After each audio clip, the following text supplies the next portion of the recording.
오늘 본문은 예수님의 축기 사역과 가르침을 통해서 하나님의 나라가 이 땅에 임한 것을 확인시켜주는 내용을 다루고 있습니다. 본문에서 예수님은 귀신이 들려 말 못하던 사람에게서 귀신을 쫓아내시고 그를 고쳐주십니다. 14절 말씀입니다.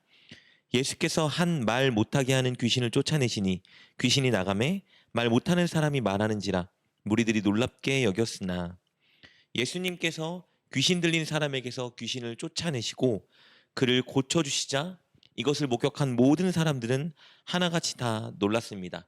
그러나 그 놀라움이 그들의 믿음을 이끌어내지는 못했습니다. 예수님께서 행하신 일을 직접 목격한 사람들 중에 특히 바리새인들은 예수님이 마귀, 즉 사탄과 연합한 자라고 모함하기 시작했습니다. 그들은 예수님을 견제하고 시기하고 질투했기에 이렇게 예수님을 모함한 것입니다. 15절 말씀입니다. 그 중에 더러는 말하기를 그가 귀신의 왕 바알세불을 힘입어 귀신을 쫓아낸다 하고, 15절은 예수님이 사탄과 연합한 자라 주장하는 것입니다. 예수님이 귀신의 왕 바알세불의 힘을 얻었기에 귀신을 쫓아낼 수 있었다고 주장하고 있죠. 여기서 말하는 바알세불은요, 원어적인 의미로 왕 바알, 높은 곳의 바알이라는 뜻입니다. 옛 가나안 신의 이름이지만 시간이 지나면서 보편적으로 귀신의 왕인 사탄을 가리키는 명칭이 되었습니다.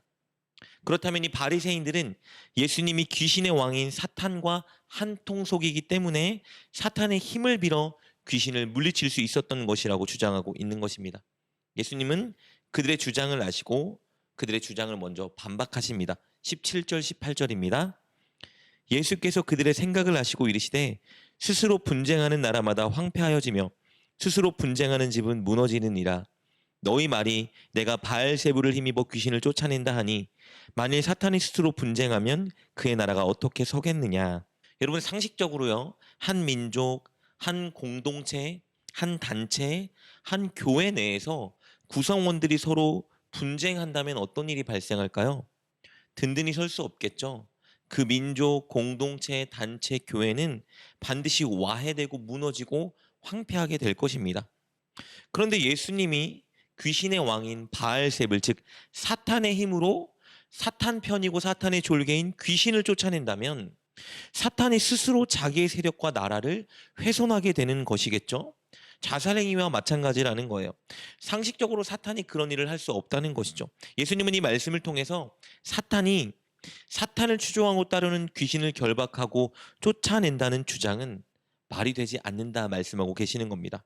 그리고 그들의 주장을 반박하기 위해 또 한 가지 질문을 그들에게 던지십니다. 19절 말씀입니다. 내가 바알세불을 힘입어 귀신을 쫓아내면 너희 아들들은 누구를 힘입어 쫓아내겠느냐? 그러므로 그들이 너희의 재판관이 되리라. 당시에는 귀신이 들려 고통받는 자들이 많이 있었습니다. 그래서 귀신을 내쫓는 퇴마사들이 있었어요.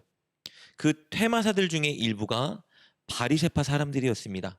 그러니까 지금 예수님이 사탄을 힘입어 귀신을 쫓아냈다 주장하는 그 사람들과 한통속이거나 그 사람들의 제자들이 퇴마사의 역할을 했던 거예요. 그렇다면 바리새파 사람들이 귀신을 내쫓게 된다면 그들도 사탄의 힘을 힘입어 내쫓는 것이 되기 때문에 그들 역시 사탄 편이라고 주장하는 것이 된다는 겁니다. 이런 말이죠. 너희 말이 내가 사탄의 힘을 빌어 귀신을 내쫓는 것이라면, 그래서 내가 사탄과 한통속이라면 귀신을 내쫓는 일을 하는 너희 바리새파의 제자들도 사탄 편이 되는 것이냐, 이렇게 반문하고 계신 겁니다. 이렇게 두 질문을 들어 그들의 주장을 반박한 예수님은 이제 이 일이 실제 어떻게 일어나게 된 일인지 그리고 그 의미가 무엇인지를 설명해 주십니다. 20절 말씀입니다. 그러나 내가 만일 하나님의 손을 힘입어 귀신을 쫓아낸다면 하나님의 나라가 이미 너희에게 임하였느니라. 예수님은 하나님의 손을 힘입어 귀신을 내쫓으셨습니다. 여기서 예수님께서 말씀하시는 하나님의 손을 원어로 보면요, 하나님의 손가락이라고 표현하고 있습니다. 이 표현은 옛적에 하나님께서 이스라엘 백성들을 애굽에서 건져 주실 때 그 하나님의 손가락을 상징합니다. 즉 하나님의 구원을 상기시키는 표현입니다. 하나님께서 이스라엘 백성들을 출애굽시키실 때 애굽에 내리셨던 10가지 재앙들 중에 특별히 이 재앙을 내리셨을 때 바로의 주술사들이 그것을 보고 이것은 하나님의 손가락이다라고 편결했습니다. 출애굽기 8장 19절 말씀이 이렇게 기록되어 있습니다. 요술사가 바로에게 말하되 이는 하나님의 권능이니라 하였으나, 개정개혁으로는 하나님의 권능이라 표현되어 있지만 원어로 살피면 이것은 하나님의 손가락입니다. 그렇다면 예수님께서 귀신을 내쫓으신 비결은 하나님의 손가락 덕분이었고, 이것은 하나님이 이스라엘 백성들을 애굽의 노예에서 해방시켜 준 것처럼 이제 하나님께서 죄와 사망에 붙들려 있는 사탄의 세력으로부터 사람들을 해방시켜주고 계신다는 것을 보여주고 있는 것입니다. 이 일이 예수님을 통해 이루어지고 있다는 거예요. 그렇다면 예수님은 단순히 귀신 들린 자를 고쳐준 것이 아니라 그것을 통해서 이 땅에 구원을 주시는 하나님의 나라가 임했다는 것을 보여주고 계시는 겁니다. 천국은 마지막 때에 온전히 완성되지만 그러나 동시에 예수님을 통해 이 땅에 이미 임했습니다. 예수님을 믿고 따르는 자들은 하나님의 통치와 임재를 경험하는 하나님의 나라에 살게 되는 것입니다. 그리고 이 세상에서 그렇게 하나님 말씀에 순종하며 하나님 나라에 사는 자들이 죽으면 천국을 가는 것이죠. 그런 사람들은 이 땅에서 사탄의 세력에서 이미 해방된 것입니다. 우리 21절 22절 말씀 볼까요? 강한 자가 무장을 하고 자기 집을 지킬 때에는 그 소유가 안전하되 더 강한 자가 와서 그를 굴복시킬 때에는 그가 믿던 무장을 빼앗고 그의 재물을 나누느니라. 21절에서 말하는 강한 자는 사탄을 의미합니다. 그리고 21절에 자기 집은 사람을 의미해요. 사탄이 사람들의 마음과 생각과 육신을 지배하고 있었다는 표현입니다. 그런데 22절을 보면요, 더 강한 자가 온다라고 말하죠. 여기서 더 강한 자는 바로 예수 그리스도를 가리킵니다. 예수님은 사탄의 세력보다 훨씬 강하여 사탄을 굴복시키십니다. 그래서 사탄에게 붙들려 죄와 사망의 노예가 되었던 사람들을 바로 자유하게 만드시고 하나님 나라로 인도하시는 것입니다. 이것이 진정한 구원인데 바로 예수님께서 오늘 본문을 통해서 당신께서 그것을 이루고 계신다는 걸 선언하고 있는 것입니다. 예수님은 당신을 통해 이 땅에 하나님의 나라가 이미 임했고 구원이 임했다라고 선언하고 계신 거예요. 그렇다면 이것을 믿는 자는 두 가지 올바른 반응을 해야 합니다. 첫째는 예수님 편에 서서 예수님 말씀에 순종하는 삶을 살아야 되는 것입니다. 그리고 둘째는 사람들이 구원받을 수 있도록, 사탄의 세력에 붙들려 있는 사람들이 하나님 나라에 편입할 수 있도록 이 땅에 하나님의 나라를 전하는 삶, 즉 전도하는 삶을 살아야 합니다. 23절 말씀입니다. 나와 함께하지 아니하는 자는 나를 반대하는 자요, 나와 함께 모으지 아니하는 자는 해치는 자니라. 무슨 말이죠? 나와 함께하고 나와 함께 모으는 자가 되어야 된다 말씀하고 계신 겁니다. 예수님의 사역은요, 죄와 사망의 노예가 되었던 하나님의 백성들을 해방시키고 이 땅에 가지고 오신 하나님의 나라로 초청하여 모으시는 사역이었습니다. 예수님은 당신을 따르며 이 일에 동참하지 않는 자는 당신과 반대편에 선 자라고 말씀하고 계시는 겁니다. 무슨 의미일까요? 예수님 편에 서서 함께 이 일에 힘써야 된다는 말씀이시겠죠.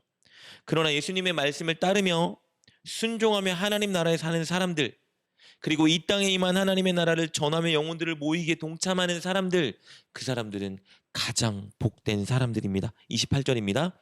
예수께서 이르시되 오히려 하나님의 말씀을 듣고 지키는 자가 복이 있느니라 하시니라. 사랑하는 여러분, 우리는 예수님을 통해 이미 죄와 사망으로부터 완전한 자유함을 얻었습니다. 우리를 죄짓게 만들던, 우리를 지옥으로 이끌려던 그 사탄의 세력으로부터 우리는 완전한 자유를 얻은 천국 백성이 되었습니다. 여러분, 그것을 믿는다면요, 우리는 늘 두 가지 일에 힘써야 하는 것입니다. 첫째는 늘 예수님 편에 서서 세상의 가치관이나 사람들의 방식을 따라 사는 것이 아니라 예수님 말씀에 따라 사는 천국 백성으로 살아가는 것입니다. 그리고 둘째는 우리가 사람들을 섬기고 복음을 전함으로 그들도 우리처럼 이 땅에 임한 하나님의 나라를 살아가도록 그들을 모으는 일에 힘써야 합니다. 이 일은 가장 복된 자들만 할 수 있는 일입니다. 꼭 예수님의 편에 서서 예수님 말씀에 순종하시고 복음을 전하여 많은 영혼들을 주께로 모으는 여러분 되시길 주님의 이름으로 축복합니다. 기도하겠습니다. 하나님, 사탄의 세력에 억눌려 죄를 짓던 우리를 예수 그리스도를 통해 해방시켜 주시고 구원해 주시니 감사합니다. 이제 우리가 늘 예수님 편에 서서 살아가는 자가 되게 하여 주옵소서. 늘 예수님의 말씀에 순종하는 삶을 살아감으로, 늘 예수님의 복음을 전하는 삶을 살아감으로 예수님 편에 서는 우리가 되게 하여 주옵소서. 예수님의 이름으로 기도드립니다. 아멘.